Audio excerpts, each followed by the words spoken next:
At the beginning of the good old summer 2018 anime season, I somehow ended up keeping up with 30 fucking airing shows, and I somehow never fell behind and I finished all of them, except of course for the ones that are still going on. So how did this happen? Well, there are a couple of reasons. Number one is that like it was summer and I had just finished with high school, passed all of my Matura exams, got accepted into college, blah, blah, blah, blah. There was really no better time for me to indulge in my hobbies in such an over-the-top way. For the second reason, I'd want to say it was kind of a morbid curiosity. Like, there were so many shows that I knew I wouldn't like and would never watch in any other circumstance, but I kind of wanted to know what would happen if I did give literally everything a chance. The third reason is because I'm an idiot friendless loser, so what else am I gonna do? But anyway, it's because I was giving so many of these shows a chance that I found what would end up becoming one of my favorite shows ever. And that show was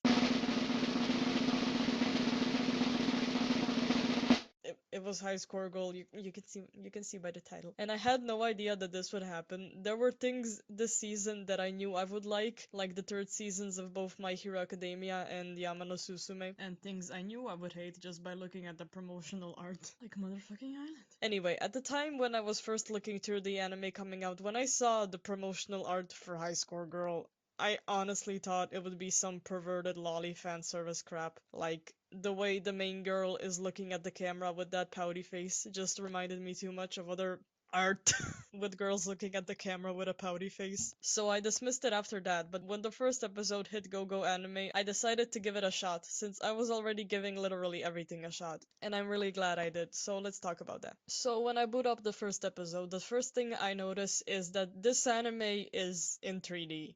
Now, I don't have a lot of experience with 3D anime. I have only heard of the notorious quality of the new Berserk, and I feel pretty fine not looking into it anymore. But I've also heard of stuff like Ajin, and I'm pretty interested in it, but I still have yet to watch it. I've seen shows like Inuyashiki and Planet Whip that incorporate CGI in big ways, but are still primarily 2D. So the only fully CGI anime I've actually watched are Kemono Friends and Land of the Lustrous, though that's not counting some dumb 5-minute shows like Onyankopon that I watched while contemplating the meaning of life. Among those two, Land of the Lustrous is the one that's seen in the community as the good CGI show. Like, the one show that doesn't only not look like dog shit, but more than that, looks actually beautiful and amazing.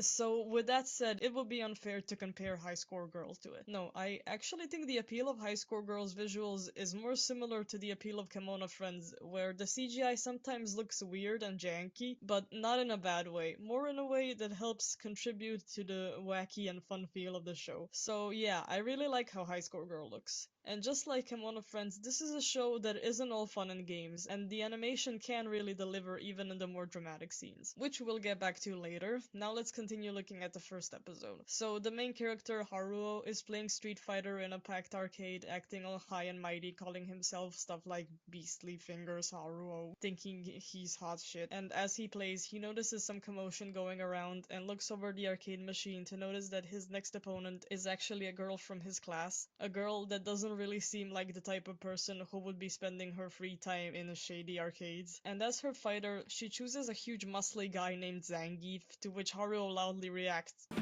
Zangief!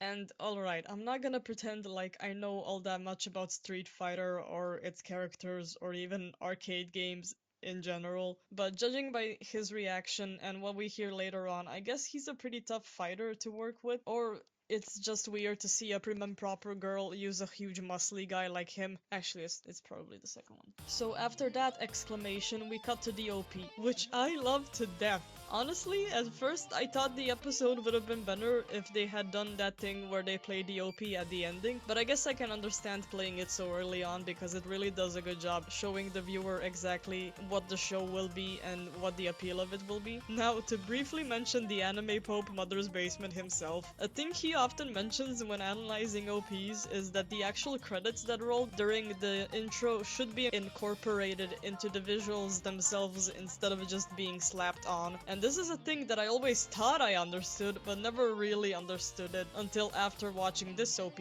over and over and over again. Here we can see that the credits are an actual part of the OP, popping into frame along with the beat of the music. This is the kind of thing that made me realize that if someone were to make one of those creditless versions of this OP, it it will probably look pretty awkward, well, at least the first part. In the second part, the credits become less important, but they're still carefully placed in the parts of the shot that don't cover up the screen or take your attention away from the visuals. So the show's ED actually does have the problem of the credits just being slapped onto it and obscuring the visuals, which is a damn shame because the art style of the ED is so damn cute, but we'll talk about that later. The beginning of the OP shows a school which gets quickly drawn over and filled with shots of virtual old games that I know nothing about because I'm a filthy millennial. We see Haruo looking at the reflection of the games and then change the perspective to see that he is in class looking through the window. And I'm no OP analysis specialist, but I'm pretty sure that this is meant to convey him drowning out the world around him, daydreaming about the games he's going to play when that damn bell finally rings. And I think this is a feeling that most of us can relate to. The next shot shows the aforementioned Sanji kicking the ass of Gil. I think that's how it's pronounced. One of Haruo's preferred characters, which is obviously meant to show the titular high score girl Akira kicking Haruo's ass in Street Fighter. The shot is shown on the board of the classroom, which then turns into a computer motherboard while showing the title of the show. After that, we get some more establishing shots of Haruo picking himself as his fighter with minor characters in the background and walking along a hallway also filled with shots of games. I don't know if this whole part where his uniform changes from white to black is meant to have a deeper meaning or something. I just think it's a cool way to show the player changing their outfit of their character. After that, we see an establishing shot of another girl, Hidaka, who we will not be introduced to until quite a few episodes in. But this scene is pretty good at telling us in advance what her whole deal is. She has a crush on the main guy and enjoys watching him play games so passionately. But she will ultimately, in his mind, always be overshadowed by the other girl, which we can see in this scene where Titan Akira appears and Haru is like,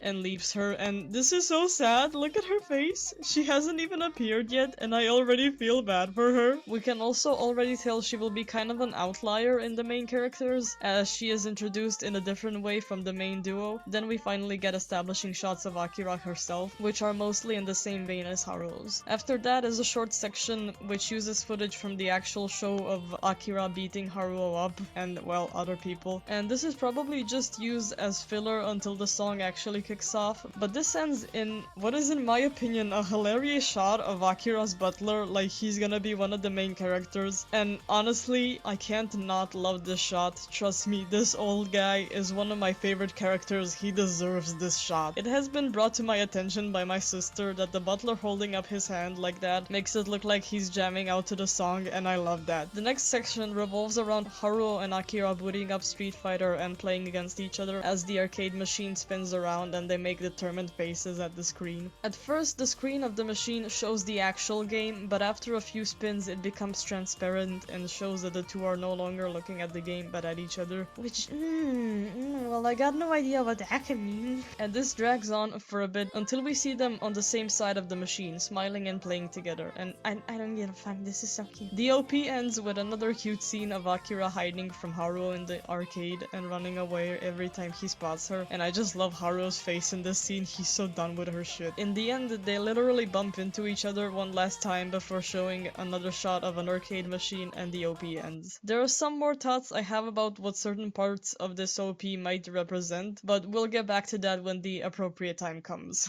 We return to the episode proper, informing us that the year is 1991, the year that shook the world, because Street Fighter 2 came out, and also some other stuff happened. Akira is on a huge win streak, beating not only Haruo but pretty much everyone else who dares to oppose her. Our main character gracefully accepts his defeat by crying out like a little baby about how she's infiltrated his sanctuary,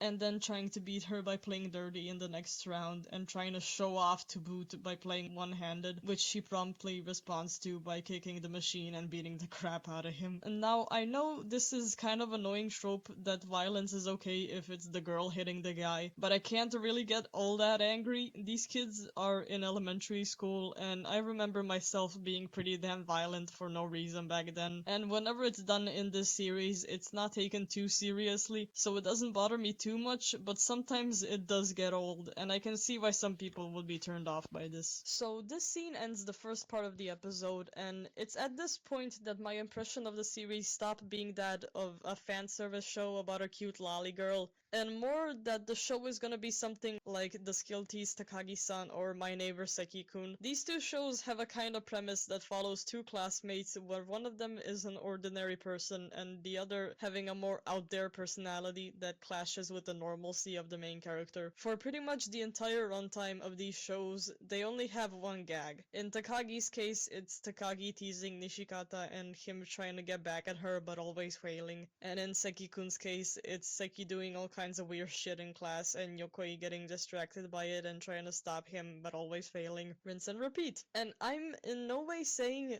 these shows are bad shows because of this. I'm just saying that after this scene, I was pretty sure High Score Girl was gonna be similar to that. Like every episode would be about Haruo trying to beat Akira in some game and ultimately failing. And I was actually fine with that. I actually enjoy this type of show a lot. Seki is actually one of my favorite anime characters. And I was already pretty charmed by the characters and the OP of High Score Girl. So in my mind, I was gonna watch it either way. So then when it turned out to be something quite different, I was pretty surprised. But let's leave that for later. After that, there's a short scene, an ad I guess, where Haruo talks about how cool Street Fighter is, while Akira makes adorable non-verbal responses. I really can't dislike this part of the show. I mean, look at how excited she is about the 30th anniversary collection of Street Fighter. This is so cute. The section after this continues to play up the current gimmick of the two characters, that Haruo is bad at everything except video games, and Akira is good at everything, including video games. There's even a part where she plays the game with literally broken controls and beats it with one coin. This girl is insane. It's also here that we see the first signs of what is to become an important part of Akira's character. This sparkly dude rants about her strict study schedule and how she probably has no time to play around and just be a kid, to which Haruo internally groans at for previously seen reasons. And some other minor things I liked from this part of the episode. That scream. And the scene.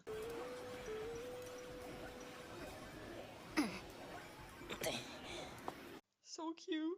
Haruo starts playing this horror game called Splatterhouse, and Akira just fucking stands there behind him, staring at the game with this fucking face. Oh my god. Later on, he's going home and she starts following him, glaring non-stop. He tries running away, but she runs after him, and then in the next scene we find out that she just didn't want to go home alone after watching him play that game, because she's super scared of that stuff. Then we get another bonding scene where they get involved with an annoying couple that both throw tantrums when they lose. And what I want to focus on is this. The guy starts yelling at Akira and Haruo gets between them trying to defend her. He is doing this for himself as well, since he got yelled at too, but he could have just stood there and watched her getting yelled at, but instead he tries to calm the couple down, and only when they attack him does Akira come in to beat the living hell out of them, and then they run away so they don't get in trouble. This scene shows them slowly building a camaradereship of sorts. Haruo considers them to be rivals, but even this early on, they've become fond of each other, and are trying to help each other out, which gets reaffirmed again in the next scene where Haruo tries to help Akira out when he thinks she's not doing so well at a game, even though losing at the beginning stages was part of her plan, and she gets fucking pissed or something. This part also has some of the funniest gags in this episode, especially considering this old lady.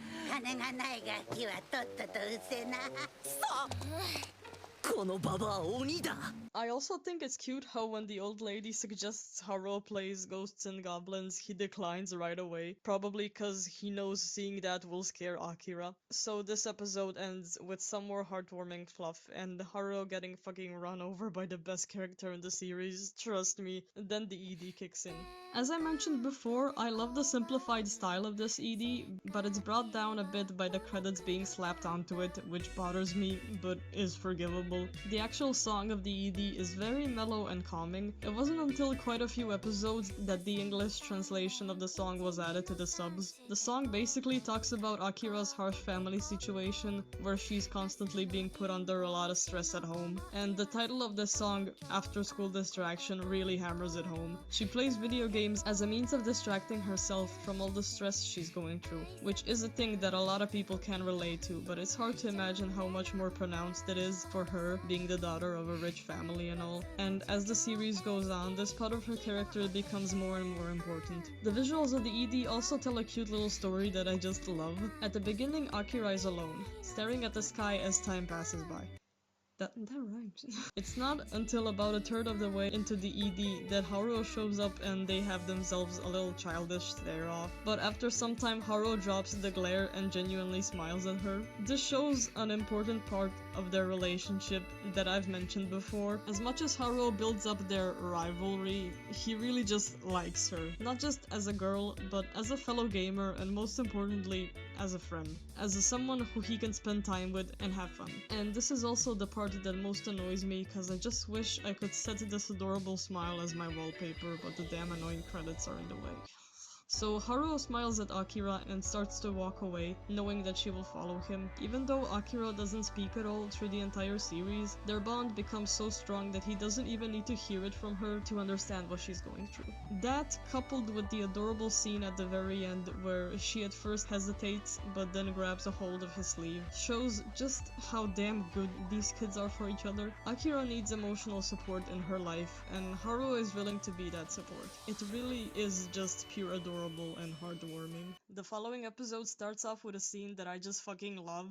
Haruo being a big ol' hipster like, mainstream stuff?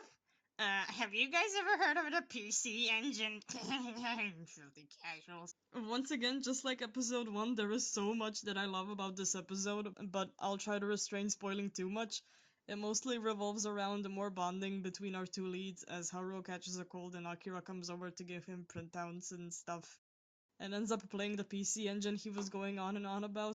Also, I love Haruo's mom in this scene. Actually, I love her in her every scene. Gosh, she's hilarious. I've mentioned this before, but it's really adorable how Haruo can understand what Akira is thinking without her even having to say anything. Here we see the first glimpses of him feeling bad about her home situation and trying to help her in his own way, which is by allowing her to stay over and bombarding her with games she could play and going on and on about the PC Engine to help get her mind off of her worries. He even teases her about being afraid of Splatterhouse.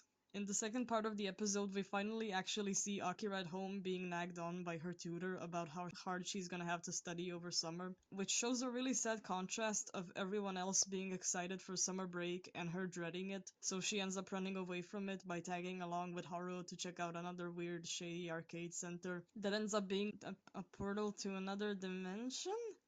Or it's haunted? Or what? But that's not important right now, though it is weird and hilarious. What is important is that when Akira's butler comes to pick her up, Haru offers to hang out again whenever she's feeling too stressed from her home life, which she responds to with this adorable tiny smile. The next episode starts with another cute scene where, when seeing Akira losing a game, Haruo doesn't make fun of her, but instead he asks her if something had happened, which continues to solidify the progress they've made with their friendship. Also, this part has always bothered me, but watch Haruo's ice cream in this scene. Like, he's holding the ice cream, which only has one bite in it, and then just a moment later, it's almost finished. I don't know, I always found this hilarious. No wonder his teeth are like that. After the OP ends, we come to the first part of episode 3, which is about Haruo and Akira being invited to a flower viewing thing by their friends and the group later going to an amusement park, only for the duo to ditch the rest of the group for the arcade. Now, up until now, I've praised the show to high heaven, but now I'd like to take a minute or two to talk about some not so great parts of the show. Mainly this girl. She's a really minor character, but in the scenes she's in, she unfortunately plays into the trope that girls who aren't traditionally pretty must be weird perverts. And this is seen at first with her shouting boobs and peep at random and then asking Haruo if she can check if his penis has a bone in it. It's really dumb, edgy humor that I really can't tolerate as much as some of the other more edgy gags in this series. This girl is a recurring character, though not at all an important one. She just sometimes gets scenes where she delivers a gag or something, and thankfully as the series goes on, she becomes less weird and perverted and more like lol so random. Mostly. I might be ranting too much about a minor detail, but I would like to use this to point out the fact that this series does have a lot of edgy and lol so random humor. Most of the time I find the jokes funny, except in this case, but right now I'm just putting it out there so you can know about it in advance in case that's not really your thing. Now that that's out of the way, Haru and Akira ditch the group, and we get more cute scenes of them playing games together and then going on various rides in the amusement park. They almost ride the Ferris wheel together, but can't in the end because it's closed. And the scene ends with them going back home by bus with Akira falling asleep on Haru's shoulder. This is so cute. So up until now, I've talked way too much about these first 3 episodes.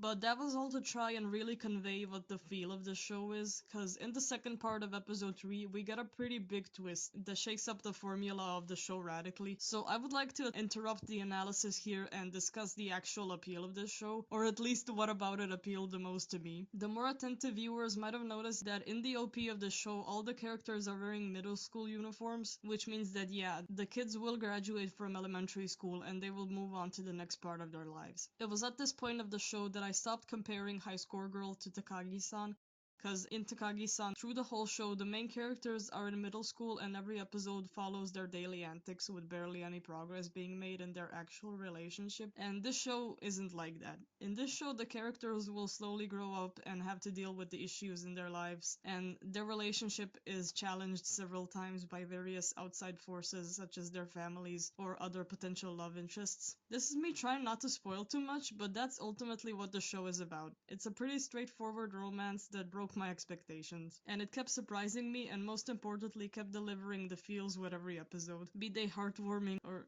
are making me cry. So there you have it. This is my mostly spoiler-free overview of the first 3.5 episodes and how they affected me when watching them for the first time. There is so much more to this show that I want to talk about, but if after listening to this you have any interest in checking out the show yourself, please do so because the plot goes through many twists and turns after this point, and I really don't want to spoil the fun for you.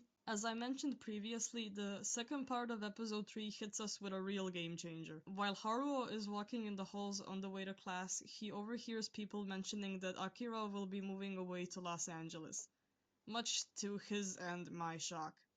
When initially viewing this episode, I still had the impression that this was gonna be a Takagi-san-esque series, and at the beginning I couldn't stop thinking that this would be just some cheap ploy for a bit of drama before it's revealed that she's not actually going and the show returns to the status quo, but that didn't happen. The anime does a great job conveying Haruo's feelings of confusion at the sudden revelation, and right after he first hears the news, we cut to commercial. And then the episode starts back up, and we can assume some time has already passed since we get a scene of the class giving Akira some final farewell presents. And here we can really feel Haruo's surprise and denial as he tries to pretend like he doesn't care and Akira doesn't mean anything to him, cause he's a kid. How else would he deal with this situation? We get this really emotional and hard-hitting scene that starts with Haruo remembering their history together and trying to convince himself that he doesn't care about her that much, that she was just a nuisance.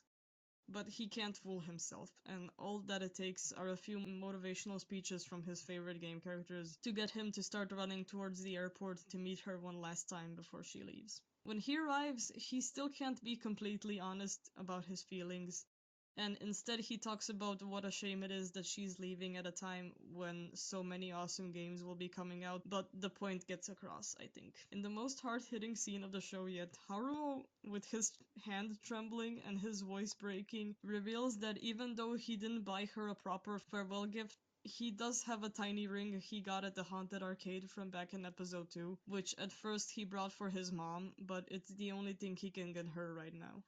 今お前にあげれるもんはこれしかねえ。もらってくれるか。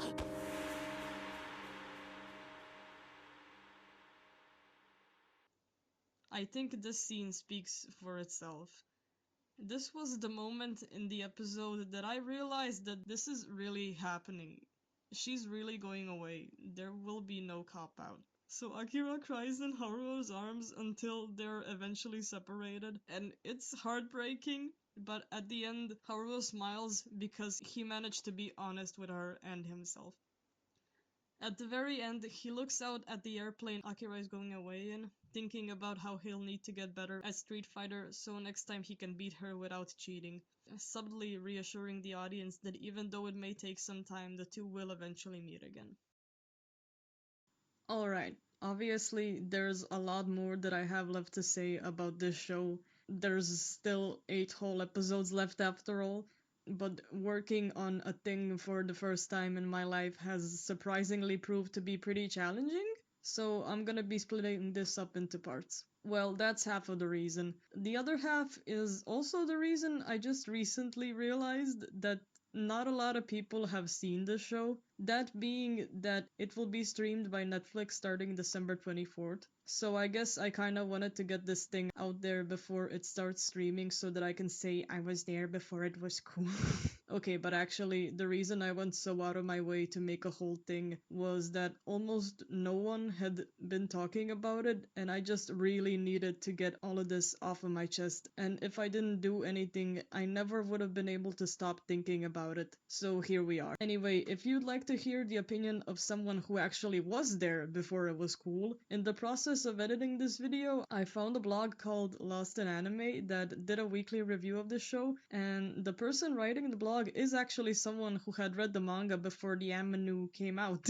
So their opinion is probably more valid than mine, but still, here we are. So if you're interested in hearing more gushing about this series, do go read their reviews. I really, really love them. Like, finally finding someone else who loves the series as much and even more than I do was just God, reading these just made me cry. I'll put a link to the blog in the description or on the screen if I manage to figure out how this YouTube thingy works. So anyway, now I'll go get to work on the remaining parts of this analysis, and maybe I'll study a bit for college, who knows? Hopefully I will actually be able to get this out before December 24th. At least the first part. If you're at all interested after listening to all of this and you have a Netflix account, please go watch it. And if you don't have a Netflix account, please go watch it. I don't really know how the whole YouTube anime legal thing works, so if I get sent to prison for making this video, it was worth it. So anyway, part 2 and all the other parts are in the works. Thank you for listening, and I hope you have a very happy holidays. See you next time, hopefully!